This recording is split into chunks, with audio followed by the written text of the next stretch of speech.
right, brother. First and foremost, man, how's everything going, bro? Man, I can't complain too much. Just working on this music, getting ready to head to Japan and South Korea in about 6 weeks. So I'm getting prepared for that. Man, that's what's up, bro. I've heard for a long time, like you'll hear them say, like Dr. Dre isn't motivated to produce music, or whoever insert whatever producer's name. What keeps you motivated? What keeps you going? Uh, really just it's like I've explained this before a couple times, just like to my fans and stuff. It's like ever since I was a little kid, like I remember I would tell like my grandma like I wanna paint today, or I wanna draw, or I wanna play the piano. I think a lot of people think that it's like a hobby for creative people. Mm-hmm. But for creative people, it's like almost like energy that you gotta burn off. So if I'm not in the studio or doing something creative for like at least like maybe 2 weeks, I could take 2 weeks away, I start feeling crazy, bro. Like I start feeling like, man, I need to do something. It's almost not like a want. It's like I gotta do creative stuff. So I gotta get back in the studio. I just gotta be making stuff all the time. I see also you getting the YouTube channel popping big time right now, man. How important is that fan interaction for you, and to have your YouTube channel where you have constant content flowing on it? It's dope, man. It's like, it's crazy. Is I feel like I avoided it for so long because I knew it was there because I've always been good with like video editing and stuff like that.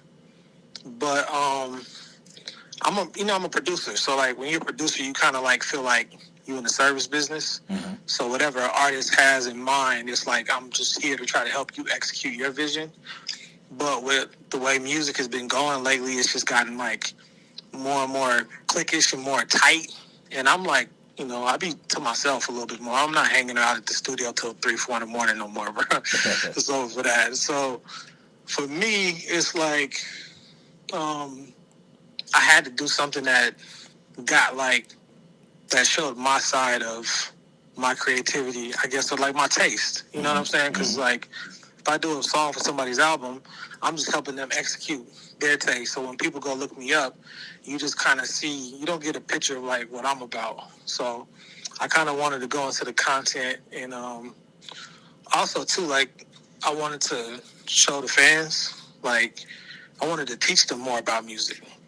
I feel like so many people just getting force fed like kind of like the same old stuff, but and then they write it off as, let's say like, oh, fans don't have attention span no more because of Vine or TikTok. People don't have attention span, but that's just like almost like an excuse to just try to give people junk.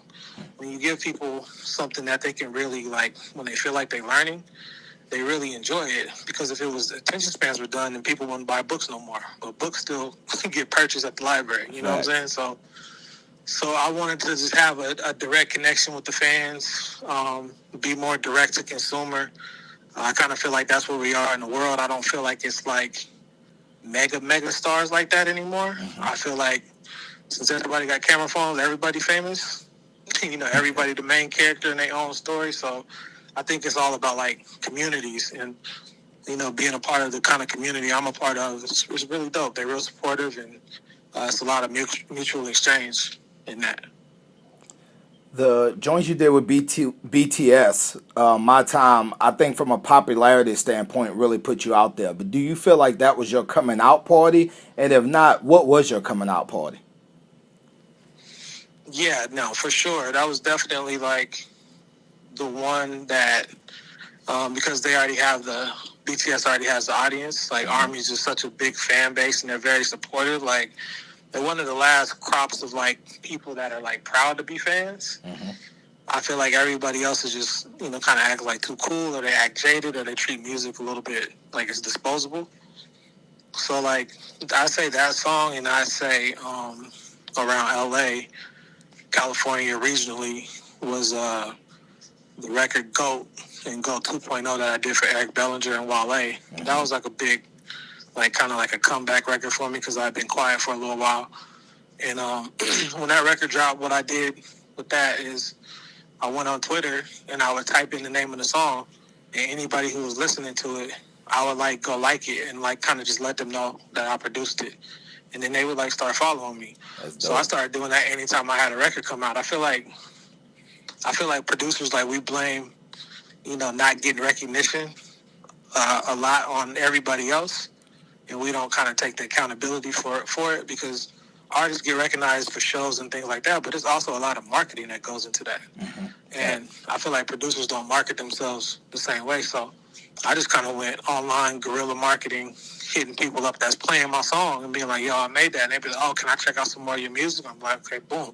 Here go my SoundCloud. And I kind of started building from there. Dope, man. That's dope, bro. Did AI scare producers? It's died down a little bit, but when it was at its peak just a few months ago, was AI something that was scary for producers? I think it's one of those things that's been kind of like scary for a lot of people. Because, you're talking about robots and, nobody going to be able to have jobs and, cooking places. I go to Japan a lot. They got restaurants over there where they got kind of like robot servers and things like that where you order your own food and stuff. So I understand people being scared, but I think for producers, man, anytime, if you're a producer, you kind of like a tech nerd anyways. You know what I'm saying? Mm-hmm. We playing with toys all the time. So I think producers should be excited about AI. Like, there's always threats to, to the job or to the flow of it, but this is a multi-billion-dollar business that feeds a lot of people, and those people at the top, they not trying to let it die. They're gonna try to find ways to make it valuable, and that could trickle down to cutting us out. But I think that's why you got to have a lot of. First, you got to learn it. You don't want to be behind it. You don't want to let it come out and be anti, and then it blows up, and you don't know how to utilize any of it. Mm-hmm. So for me and some of my friends, like, I'm able to use AI to make my own samples, or I'm able to.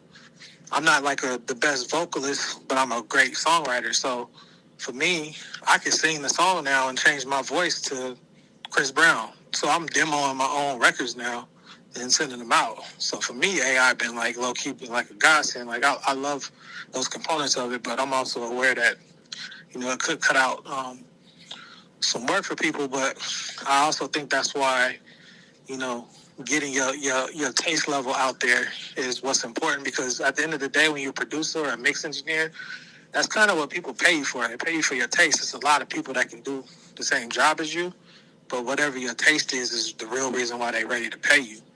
So I would just utilize AI to just get my taste level out there. You know what I'm saying? Definitely, man. If you can redo one beat and put the Sleep Deez spin on it, what beat would that be? Oh man, that's a good. I don't think anybody's ever asked me that question. It's a good question, because if it's a song I love, it's probably because of the beat. As much as the lyrics. Damn, what's a good one I would say? Man, you might have stumped me with that one. Hold on, I got one. Then I'm gonna sound like I'm disrespecting somebody. Hold on. There's a song. It's on the Black album. What's the name of the song on the Black album? It's a Jay-Z record on the Black album that I like the song. No, Blueprint. It's the one that Trackmasters did on the Blueprint. I can't think of the title of it because the boy got more sixes in first grade. Oh, I know what you're Jigga talking about. Jigga, that nigga Jigga. Yep. Yeah. Yep. I'll redo that beat. I always love the bars on there, but I always hated that beat. sorry, Tone and Poke. Hey, it is what it is, bro. It was just the most poppy sounding like record on there, where that whole album was soulful, and then that one came on all bright and jiggy. So the flip to that question is, what song or album do you think just has perfect production? Like, when you listen to it as a producer, as a beat guy, as a songwriter, it just it's it for you. Chronic 2001. Okay. Yeah. And Chronic 2001, and I would say All Eyes on Me. Those are two albums, production-wise, are just phenomenal. could even say Rhythmalism, DJ Quick. It's a few of them, man. It's a few of them where they nailed it top to bottom. But I would say Chronic 2001. That's my number one when it comes to production. I actually own the instrumental vinyl for that. Oh, wow. Okay. Yeah. This is my, as much as I love music, this is my ignorant music question. When I see people say co-producer, how do you co-produce a song with someone? It's easy to co-produce a song. You know, what was the funny part about that is when I see co-produce and it's like 9 people on there, and I hear the song and it's like one loop. But you know, me and my team, the way that we work, I start a lot of ideas and then I'll pass them off to like my team of people, and then they do whatever it is they do. Like for example, I got like one guy, he's really, really good with keys, so he might do some crazy lead lines or a few things, and then another guy who's real good, he's actually a drummer, so he might do some real cool stuff. They send it back, I put it together, and then I give everybody who touched the record their co-production credit. So like that's one way. I started off as a ghost producer.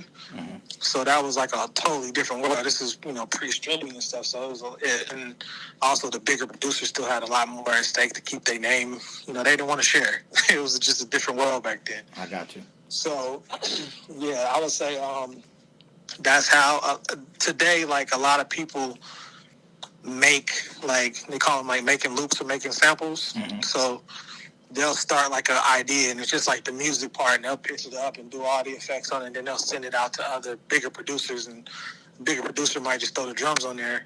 So they'll get a co-production credit like that too. But sometimes it's just like, it'd be too many people on the record. Like producer credits nowadays it's more like just beat making credits too, because a lot of producers not even in the studio with artists to actually produce the song. So it's just like, as a composer these days, you get production credits. I got you.